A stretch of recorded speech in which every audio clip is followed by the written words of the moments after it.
Hello and welcome to another edition of Tuesdays with the Disability Policy for All. Today I have the pleasure of interviewing Lee Wallace, who is the Nutrition is for Everyone ambassador from the Bowling Center in Tennessee and the Disease Center. This is an AUCD program funded by the Walmart Foundation. So welcome, Lee. Thank you so much, Liz. It's a pleasure to be here. The first question is, how does your Nutrition is for Everyone affect integrated disability into mainstream nutrition efforts? Okay, well, we're trying to do that in a couple of different ways. We can use national curriculum and teaching aids and ideas and then just modify them for whatever audience we're using or we're trying to reach. We do use social media, so we have a Facebook page and a Pinterest account, and we do have Twitter, but I'm not as good with Twitter yet. And we post easy recipes and fun holiday food ideas and just fun food facts, from choosing fruits to food safety, that would apply to everybody. We're trying to use dietetic students to help reach folks with disabilities, so we can customize the curriculum and teach them how to work with these folks while they're still in school, so they've had some exposure to it.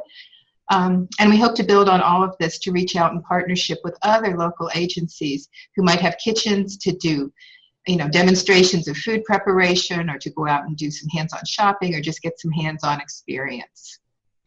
Thank you.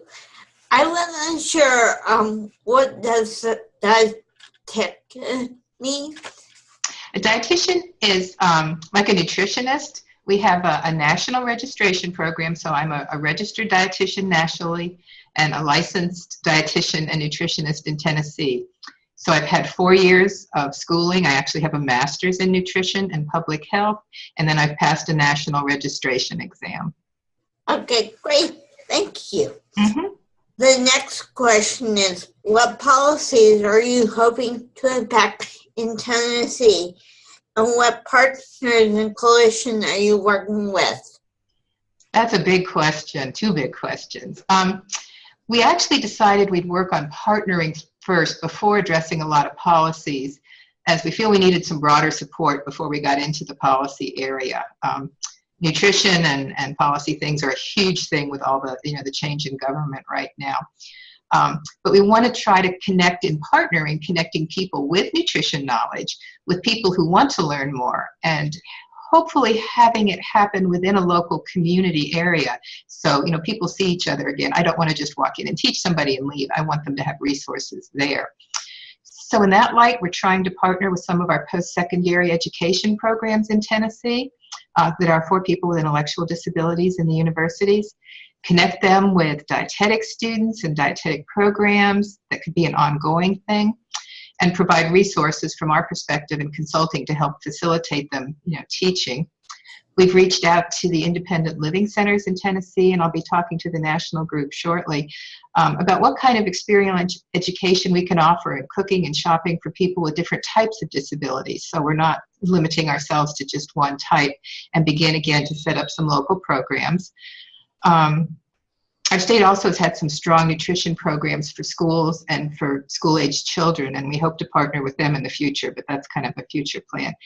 And as we look at policies, I'd like to see some policies for improved access to education and counseling by registered dietitians to prevent disease, whether it's through schools, through universities, adult learning programs, health departments, insurance, private agencies. Because so many times nutrition is when you have a disease and you have diabetes, and then they send you to a nutritionist. But we could do so much in preventive health for everyone, including people with disabilities. Great, thank you. That's a long answer. What groups, I think you probably have mentioned this, but what groups are partners of the most influential in terms of educating people with disability in nutrition? Okay, so yeah, I mentioned being a dietitian or nutritionist and connecting dietetic students and interns and other professionals, health educators, doctors, nurses, therapists, to know how to include people with disabilities when they're talking about food. I also think that the support of family and friends and whoever is in your support circle, your friendships are highly influential. We go out to eat with friends and they're going to influence what we eat, and hopefully we can influence what they eat. But the choice is in where to go out to eat, what to eat when we're out, what we're shopping for. So family and friends are a huge influence. So I want to talk to everybody. We're an inclusive group.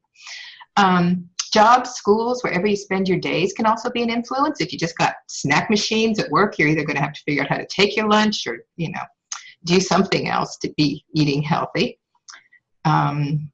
Oh, and I guess social media too. Social media is such a huge influence, and that's why we kind of started with Facebook and Pinterest, because we can reach out to lots of people. Everybody's got a phone now, it seems, where they can access those and get some, easy facts, easy recipes, fun things. Thank you.